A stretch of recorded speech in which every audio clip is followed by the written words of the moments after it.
शराबी आंखें जो तेरी देखी, शराबी ये दिल हो गया, संभालो मुझको ओ मेरे यारो, संभलना मुश्किल हो गया। Hi everyone, welcome to education ওয়ালা। আশা করি তোমরা সবাই ভালো আছো। আরো একটা নতুন ভিডিওতে সবাইকে স্বাগত জানাই। আজকে প্রথমত আমরা আলোচনা করব ফ্রাঁসোয়া বার্নিয়ে সম্পর্কে। ফরাসি একজন ট্রাভেলার, যিনি ভারতবর্ষে এসেছিলেন। ফরাসি দেশের আজু প্রদেশে যার জন্ম, সেখান থেকে তিনি পরবর্তীকালে ভারতবর্ষে আসেন। কিভাবে এসেছেন, ভারত সম্পর্কে তার কি কি অভিমত রয়েছে, সব বিষয়টা আমরা ভালো করে জেনে নেব। প্রধানত ক্লাস 12-এর থার্ড সেমিস্টারে আমাদের যে ইতিহাসের প্রথম চ্যাপ্টার রয়েছে, পর্যটকদের দৃষ্টিতে ভারত, সেখানে অনেকগুলো পর্যটক সম্পর্কে আমরা আগে জেনেছি। Ibn Battuta, Al-Biruni, Marco polo সম্পর্কে, আব্দুর রাজ্জাক সম্পর্কেও ভিডিও আমাদের আগের ভিডিওতে আমরা জেনেছি সবগুলো। প্রত্যেকটা পর্যটক সম্পর্কে বা ট্রাভেলার সম্পর্কে আমরা পার্ট পার্ট করে ভিডিওগুলো আপলোড করেছি। তোমরা খুব ভালো করে দেখে নাও। প্রধানত তোমাদের থার্ড সেমিস্টার ইতিহাসে 40টা এমসিকিউ থাকবে। এই এমসিকিউ প্রশ্নগুলো কিন্তু করার ক্ষেত্রে তোমাদেরকে বিস্তারিতভাবে জানতে হবে, পুঙ্খানুপুঙ্খভাবে প্রত্যেকটা টপিকের প্রত্যেকটা বিষয় জানতে হবে। তার সঙ্গে সঙ্গে এমসিকিউ গুলো প্র্যাকটিস করতে হবে। এইবার অনেকে এসএমএস করছো বা কমেন্ট করছো, স্যার আমরা শর্ট প্রশ্নগুলো পাচ্ছি না কেন? সমস্ত কিছু ইউটিউবে কিন্তু দেওয়া আমাদের পক্ষে সম্ভব নয়। কারণ প্রধানত আমরা এখানে আর্টসের তোমাদের সমস্ত সাবজেক্ট পড়িয়ে থাকি, সেগুলো ভিডিও করা, তারপর সেগুলো এডিট করে পোস্ট করা। অনেক এছাড়াও আমাদের অফলাইন যে প্রতিষ্ঠান রয়েছে, অনলাইনেও অনেক ছেলে মেয়ে আমাদের কাছে পড়াশোনা করে বা আমরা একসঙ্গে পড়াশোনা করি। তো সেহেতু এত কিছু আমাদের পক্ষে প্রোভাইড করা সম্ভব নয়। আমরা প্রধানত যেটা করব, আর্টসের সমস্ত সাবজেক্টের আলোচনামূলক ভিডিওগুলো প্রোভাইড করা তোমাদের চেষ্টা করবো। কিছু কিছু ক্ষেত্রে আমরা শর্ট কোশ্চেনের যে সিরিজ রয়েছে বা শর্ট কোশ্চেন উত্তর যখন আমরা লেখাচ্ছি আমাদের অফলাইন প্রতিষ্ঠানে, সেগুলো টুকটাক ভিডিও করে তোমাদেরকে প্রোভাইড করার চেষ্টা করবো। যারা আমাদের কাছে অনলাইন অফলাইনে পড়তে চাও, চটপট করে যোগাযোগ করো। আর চ্যানেলে যারা নতুন, চটপট করে চ্যানেলটা সাবস্ক্রাইব করে নাও, পাশে থাকা বেল আইকনটা প্রেস করে দাও, যাতে আমাদের সমস্ত ভিডিওর আপডেট তোমাদের কাছে পৌঁছে যায়। আমরা খুব ভালোভাবে একসঙ্গে ক্লাস 12-এর থার্ড সেমিস্টারের প্রস্তুতি নেব।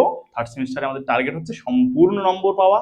হিস্ট্রির ক্ষেত্রে 40-এ 40, এবং যে সমস্ত সাবজেক্টে তোমাদের 35 রয়েছে বা 35 মার্কসের পরীক্ষা, সেগুলোতে 35 পেতেই হবে। তো আর দেরি করব না, শুরু করব আমাদের ফ্রাঁসোয়া বার্নিয়ে সম্পর্কে আলোচনা। ফ্রাঁসোয়া বার্নিয়ে তিনি ফরাসি দেশের আজু প্রদেশে জন্মগ্রহণ করেন 1620 খ্রিস্টাব্দের 25শে সেপ্টেম্বর। সেখানে খুব অল্প বয়সেই কিন্তু তার পিতামাতা মৃত্যু হয়, তিনি অনাথ হয়ে যান। তার বাড়ির অন্যান্য যে লোকজন, কাকা কাকিমা বা বাড়ির আরো যে সমস্ত লোকজন রয়েছে, তাদের কাছে তিনি মানুষ হন, হয়ে পরবর্তীকালে তিনি চিকিৎসক হন। এই ফ্রাঁসোয়া বার্নিয়ে কিন্তু একজন ফরাসি বিখ্যাত দার্শনিক ছিলেন, যার নাম হচ্ছে গাসেদি। তার দ্বারা অনুপ্রাণিত হয়েছিলেন, তার শিষ্যত্ব গ্রহণ করেন। এক প্রকার তার বন্ধু বলতে পারি আমরা। মানে শিষ্যত্বটা এমন একটা পর্যায়ে ছিল, দুজন একে অপরের বন্ধু ছিলেন। তো সেই গ্যাসাদির সঙ্গে তার দীর্ঘদিন সম্পর্ক ছিলেন। এমনকি গাসাদি যখন মারা গেলেন 1655 সালে, তখনও পর্যন্ত কিন্তু আমাদের ফ্রাঁসোয়া বার্নিয়ে সেখানে ছিলেন। তিনি একদম মৃত্যু সজ্জাতেও তার চিকিৎসা করেছেন। তিনি বিশ্ববিদ্যালয় থেকে ডাক্তারি পরীক্ষার ডক্টরের উপাধি পেয়েছেন। তো সেখানে গ্যাসাদির কাছ থেকে তিনি অনুপ্রাণিত হয়ে তার দর্শন চর্চা সারা জীবন, মানে আমাদের বার্নিয়ের আমৃত্যু এই গ্যাসাদির দর্শন চর্চা তিনি করে গেছেন। ফ্রাঁসোয়া বার্নিয়ে কি করেছেন, গাসাদির যখন মৃত্যু হলো তখন থেকে কিন্তু তিনি ভ্রমণে বেরিয়ে গেলেন। এবার আমাদের এই ফ্রাঁসোয়া বার্নিয়ের পিতামাতা সম্পর্কে কোনো বিস্তারিত তেমন তথ্য পাওয়া যায়নি এখনো পর্যন্ত। আমরা বিভিন্ন টেক্সট বুক গুলো খুঁজেছি, তাছাড়াও আমরা গুগলের ক্ষেত্রেও উইকিপিডিয়া দিয়েও সার্চ করেছি বা বিভিন্ন জায়গায় চেষ্টা করেও পাইনি। তবে পরবর্তীতে আমার খুব ইন্টারেস্টিং লেগেছে বিষয়গুলো, আমি ভবিষ্যতে চেষ্টা করবো তোমাদের কাছে তুলে ধরার। অনেক আরো যে সমস্ত আমাদের অ্যানসিয়েন্ট বইগুলো রয়েছে বা বিভিন্ন লেখকের বিভিন্ন বইপত্র পাওয়া যায়, বা আমার যে সমস্ত শিক্ষক শিক্ষিকা রয়েছেন যাদের সঙ্গে আমার যোগাযোগ রয়েছে, আমার কলেজের, আমার ইউনিভার্সিটির, তাদের থেকে আমি তথ্য নিয়ে যদি কখনো পাই, সেটা অবশ্যই তোমাদেরকে জানানোর চেষ্টা করব। আর এই বিশেষ করে একটা কথা এখানে বলে রাখি, পর্যটকদের দৃষ্টিতে ভারত, এইটা তোমাদের পড়ানোর ক্ষেত্রে ভীষণভাবে আমি স্টাডি করেছি, চেষ্টা করেছি আমার যতটুকু সম্ভব, একদম এক্সট্রিম লেভেলে চেষ্টা করেছি বিভিন্ন বইপত্র পড়ে। বিশেষ করে তোমাদের পড়াবো, সেটা তো একটা চেষ্টা, তার সঙ্গে সঙ্গে আমার খুব ভালো লাগে বিভিন্ন এই পর্যটক, বিভিন্ন মনীষী, শিক্ষাবিদ, দার্শনিক, তাদের সম্পর্কে জানতে। তো সেটার জন্য খুব ভালো লেগেছে, আরো ভবিষ্যতে পড়তে চাই এরকম বিভিন্ন সম্পর্কে। আমাদের প্রধানত আমাদের যে সিলেবাস, সেখানে অল্প কয়েকজন সম্পর্কে পার্টিকুলার আলোচনা করতে বলা হয়েছে। তার সঙ্গে সঙ্গে কিন্তু প্রচুর পর্যটক এসেছিলেন। আমি কোনো একটা ক্লাসে, আগের কোনো একটা ক্লাসে পুরো লিস্টটা তোমাদের বলেছিলাম যে মধ্যযুগে কতজন পর্যটক এসেছেন, মোটামুটি সবাইকে টাচ করার চেষ্টা করেছিলাম নামগুলো। তো আসল টপিকে ফিরে যায়, না হলে অনেক বড় হয়ে যাবে, ক্লাসটা লেন্থি হয়ে যাবে। তো সেখানে ফ্রাঁসোয়া বার্নিয়ে কি করছেন, তিনি তার পিতামাতা সম্পর্কে আমরা তেমন কিছু জানিনি, তার শিক্ষাগুরুর কথা তো আমরা বললাম। তার একটা বিখ্যাত গ্রন্থ রয়েছে যার নাম হচ্ছে travels in the Mughal empire. François Bernier কি করেছেন, তিনি একজন ছিলেন চিকিৎসক, রাজনৈতিক ব্যক্তিত্ব, দার্শনিক, তার সঙ্গে পর্যটক এবং ঐতিহাসিক, তার সঙ্গে সঙ্গে তিনি লেখক। এতগুলো তার কাজকর্ম আমরা বলতে পারি।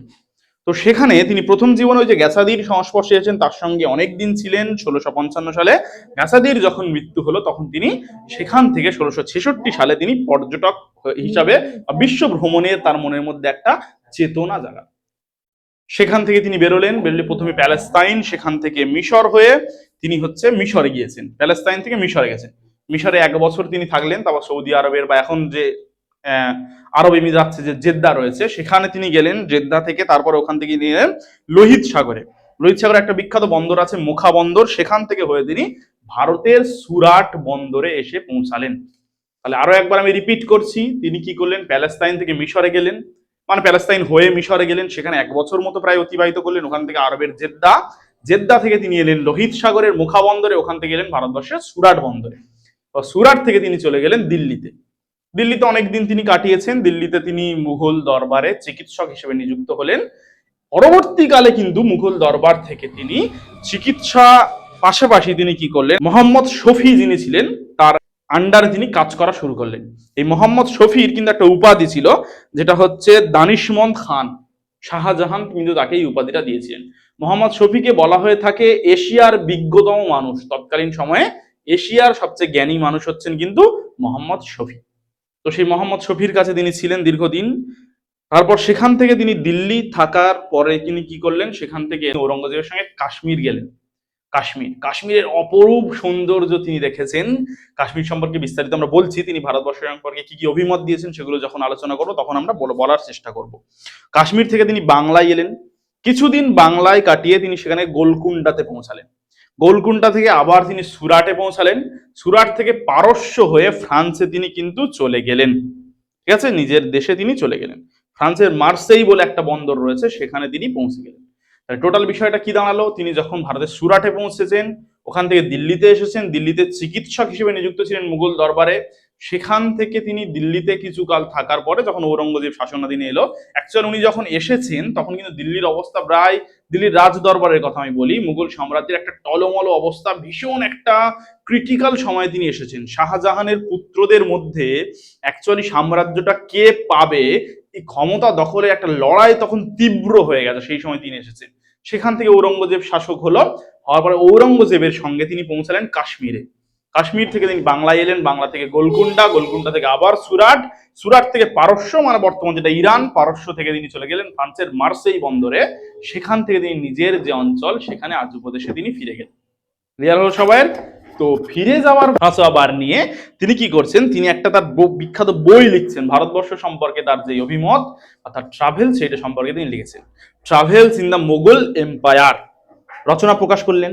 এখানে আরো একটা ইন্টারেস্টিং বিষয় রয়েছে, এই রচনাটা প্রকাশ হয়েছে 1670 খ্রিস্টাব্দে। তাছাড়াও আমাদের বার্নিয়ে যতদিন ভারতবর্ষে ছিলেন, তিনি ফ্রান্সের তার বিভিন্ন বন্ধু বান্ধবের কাছে কিন্তু চিঠি লিখতেন। ফ্রাঁসোয়া বার্নিয়ে কি করতেন, ফ্রান্সে বিভিন্ন বন্ধু বান্ধবের কাছে চিঠি লিখতেন। এছাড়াও একজন বিখ্যাত ফরাসি মন্ত্রীর সঙ্গে কিন্তু তার যোগাযোগ ছিল, তার নাম হচ্ছে কোলবার্ট বা কলবেয়ার, তার সঙ্গে যোগাযোগ ছিল, তাকেও চিঠি লিখেছেন। 1668 সালে কিন্তু তার এই চিঠিগুলো একটা সংকলন প্রকাশিত হয়েছিল। তাহলে 1670 সালে তার বিখ্যাত যে গ্রন্থ রয়েছে travels in the Mughal empire, ওটা প্রকাশিত হয়েছে। 1668 সালে তার গ্রন্থ প্রকাশিত, তার একটা চিঠির সংকলন প্রকাশিত হয়েছে ভারতবর্ষ থাকাকালীন তিনি যেটা লিখেছিলেন বিভিন্ন বন্ধু বান্ধবীদের কাছে আর ফরাসি মন্ত্রী কোলবার্টের কাছে প্রকাশিত হলো। আর 1668 সালেই কিন্তু আমাদের এই বিখ্যাত পর্যটক ফ্রাঁসোয়া বার্নিয়ের মৃত্যু হলো। ঠিক আছে, ক্লিয়ার হলো? এবার ভারতবর্ষ সম্পর্কে আমাদের ফ্রাঁসোয়া বার্নিয়ে কি বলছেন সেই বিষয়গুলো আমরা একটুখানি বিস্তারিত জেনে নেওয়ার চেষ্টা করি। প্রথমে তিনি বললেন মুঘলদের পরিচয়ের কথা। তিনি বললেন যে মুঘলরা ছিল সুন্নি মুসলমান। বেশিরভাগ মুঘলদের সম্পর্কে তিনি যা দেখেছেন, যা শুনেছেন বিভিন্ন দিল্লির বিভিন্ন অধীনস্থ, দিল্লির বিভিন্ন লোকজনদের কাছ থেকে তিনি যা চর্চা করেছেন, সেইটা দেখে তার মনে হলো মুঘলরা সুন্নি মুসলমান হলেও ভারতীয় সংস্কৃতির সঙ্গে কিন্তু তারা খুব ভালোভাবে মিশে গিয়েছিল। কি করেছিল? ভারতবর্ষের সংস্কৃতির সঙ্গে কিন্তু মুঘলরা মিশে গিয়েছিল। এটা আমাদের ফ্রাঁসোয়া বার্নিয়ের বর্ণনা থেকে আমরা জানতে পেরেছি যে মুঘলরা বাইরের দেশ থেকে ভারতবর্ষে এলেও ভারতের যে সংস্কৃতি, ভারতের যে কৃষ্টি, ভারতের শিল্প সবকিছুর সঙ্গে তাদের একটা সংমিশ্রণ ঘটেছে, আদান প্রদান ঘটেছে। তার তার ফলে কি হয়েছে? ভারতীয় সংস্কৃতি আরো একটা উঁচু পর্যায়ে উন্নীত হয়েছে। আচ্ছা, মুঘল যে রাজ পরিবারের কথা তিনি বর্ণনা করেছেন, বিশেষত তিনি সেখানে দেখাতে চেয়েছেন যে শাহজাহানের একদম যদি আমরা শেষের পর্যায়ের দিকে দেখি, তখন তার যে পুত্র রয়েছে তাদের মধ্যে একটা বিশাল দ্বন্দ্ব তৈরি হয়েছে। শাহজাহানের পুত্র কারা কারা ছিল? দারাশুকো ছিল, তার সঙ্গে কে ছিলেন? সুজা ছিল, মুরাদ ছিল, আর ঔরঙ্গজেব ছিল। তিনি তাদের সম্পর্কে কি কি বলেছেন আমরা যদি একটুখানি দেখে নেওয়ার চেষ্টা করি। তিনি প্রধানত বলেছিলেন দারাশুকো ছিলেন বদ মেজাজি, সুজার ক্ষেত্রে তিনি বলেছেন অত্যন্ত বুদ্ধিমান ও দূরদর্শী, আর মুরাদের ক্ষেত্রে তিনি বলেছেন তার মধ্যে চারিত্রিক দুর্বলতা রয়েছে। আর ঔরঙ্গজেবের কি বিচার বুদ্ধি খুব তীক্ষ্ণ ছিল। বিভিন্ন ঐতিহাসিকদের বর্ণনায় আমরা দেখতে পাই ঔরঙ্গজেবকে সবসময় একটা ভিলেনের জায়গা দেওয়া হয়ে থাকে। কিন্তু আমাদের ফ্রাঁসোয়া বার্নিয়ে একটা কথা বলেছেন ঔরঙ্গজেব সম্পর্কে, কোট আনকোট আমি সেটা বলার চেষ্টা করছি। তিনি যদিও ফরাসি ভাষায় বলেছিলেন, আমরা সেটা বাংলা তর্জমাটা কোট আনকোট বলছি। তিনি বলেছেন, যারা মনে করেন যে দেশের পরিস্থিতি, জন্ম, শিক্ষা দীক্ষা কোনো কিছুই ঔরঙ্গজেবের অপরাধকে লঘু করতে পারে না, তাদেরকেও একথা স্বীকার করতেই হবে যে এই যুবরাজটি বহুমুখী প্রতিভার বিভূষিত এবং একজন সুদক্ষ রাজনীতিবিদ ও একজন শক্তিশালী রাজা।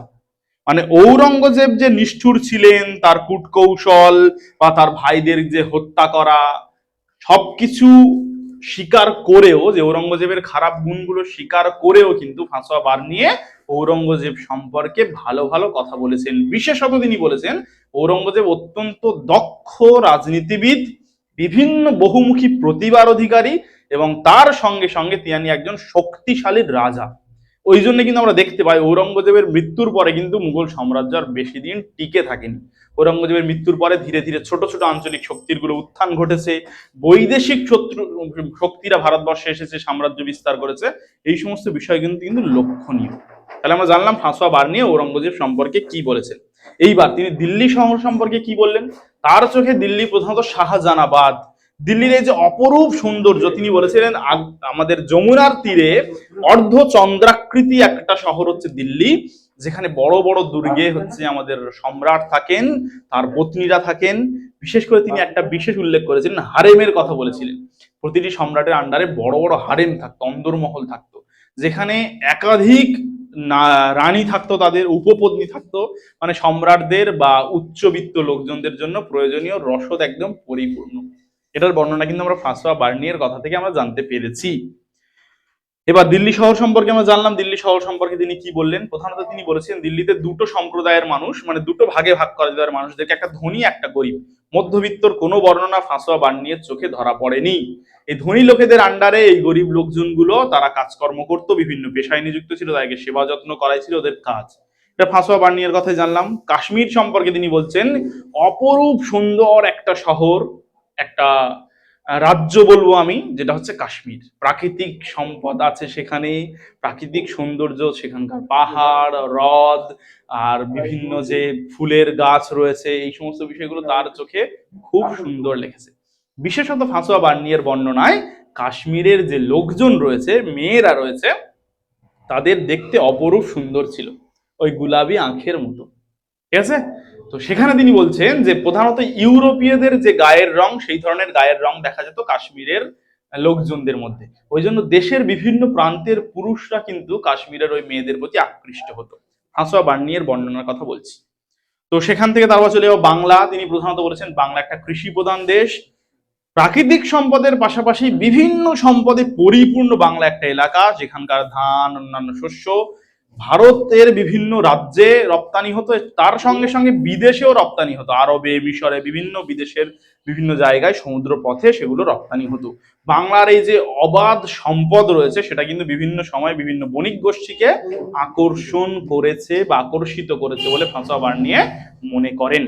তারপর তিনি কৃষি আর কৃষক সম্পর্কে বলেছেন। তিনি বলেছেন যে ভারতবর্ষের সমস্ত জমির মালিক হচ্ছে প্রধানত সম্রাট বা মুঘল সম্রাট। তিনি তার আমির ওমরা এবং তার কর্মচারীদেরকে সেই মনসবদারি প্রথার মাধ্যমে সেই জমিগুলো দান করেন বা জায়গিরদারি প্রথার মাধ্যমে দান করেন। তারা কিন্তু ছোট ছোট কৃষকদের কাছে সেগুলো চাষ করতে দেয়। কৃষকদের চরম দুর্দশার কথা কিন্তু তুলে ধরেছেন তিনি।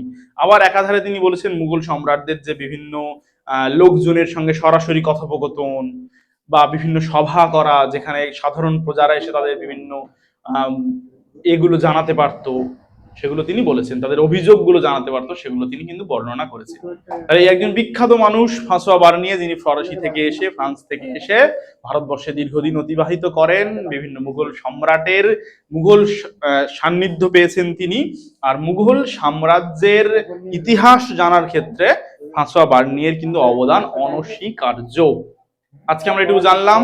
আমাদের প্রথম চ্যাপ্টারটা শেষ হয়ে গেল, পর্যটকের দৃষ্টিতে ভারত। আমাদের অফলাইন প্রতিষ্ঠানে যারা পড়াশোনা করো তাদের আমরা প্রথমত দুটো পরীক্ষা নিয়েছি, একটা তোমাদের গুগল মিটের মাধ্যমে, একটা অফলাইন প্রতিষ্ঠানে। আমাদের আরো প্রশ্ন সেট করা আছে, যারা পরীক্ষা দিতে চাইছো চটপট করে জানাও। তারা অনলাইনে এখনো অ্যাডমিশন নিতে চাইছো তারা যোগাযোগ করো। তোমাদের দায়িত্ব নিয়ে 90% অ্যাবোভ মার্কস আমরা পাইয়ে দেওয়ার চেষ্টা করব। ভালো করে পড়াশোনা করতে হবে। বিশেষত আমার যেটা মনে হয়েছে সেমিস্টার সিস্টেমে, সেটা হচ্ছে বিষয়গুলো ভালোভাবে বুঝে নিয়ে, অনুধাবন করে নিয়ে তারপরে যেটা করতে হবে, আমাদের প্র্যাকটিস অনেকবার করতে হবে। প্রত্যেকটা প্রশ্ন অনেকবার প্র্যাকটিস করতে হবে। কারণ আমার ব্যক্তিগতভাবে মনে হয় এতগুলো শর্ট প্রশ্ন মুখস্থ করা একটা দুঃসাধ্য বিষয়। সেখানে দাঁড়িয়ে আমাদের প্রতিটা বিষয় বুঝে নিয়ে, একাধিক টেক্সট বই রিডিং পড়ে নিয়ে, তার সঙ্গে প্র্যাকটিস যদি আমরা করি, তাহলে কিন্তু 40-এ 40 পাওয়া থেকে আমাদেরকে কেউ আটকাতে পারবে না। সবাই আশা করছি তোমরা নিজেরা ভাববে। আমার বিষয়গুলো যদি ঠিকঠাক মনে হয় বা আমি যে পদ্ধতিতে পড়াশোনা করতে বলছি ঠিকঠাক মনে হলে অবশ্যই জানাবে। আর তোমাদের যা যা সমস্যা রয়েছে, যা যা কথাবার্তা বলতে চাও, কমেন্ট করো। প্রয়োজনে ডেসক্রিপশন থেকে আমাদের হোয়াটসঅ্যাপ নম্বর নিয়ে সরাসরি আমাদেরকে হোয়াটসঅ্যাপ করো। আমাদের ফেসবুক পেজ, ইনস্টাগ্রাম পেজ এবং টেলিগ্রাম চ্যানেলের লিঙ্ক দেওয়া থাকছে। টেলিগ্রামে যেখানে আমরা কিছু সময় তোমাদেরকে শর্ট প্রশ্ন পাঠিয়ে থাকি তোমাদের প্র্যাকটিস করার জন্য। আর যে সমস্ত আমাদের পেড ব্যাচ রয়েছে তাদেরকে রেগুলারিটি মেনটেন করে কিন্তু আমরা সেখানে শর্ট প্রশ্ন পাঠাই এমসিকিউ আকারে। তোমরা সেখানে উত্তর দিলে সঙ্গে সঙ্গে উত্তরগুলো তোমরা দেখতে পাবে, কোন সঠিক দিয়েছো বা কোনটা সঠিক উত্তর তুমি সেখান থেকে দেখে নিতে পারবে। দেখা হচ্ছে তাহলে পরবর্তী কোনো একটা ভিডিওতে। পরবর্তী ক্লাসগুলোতে আমরা আলোচনা করব ভক্তিবাদ এবং সুফিবাদ সম্পর্কে।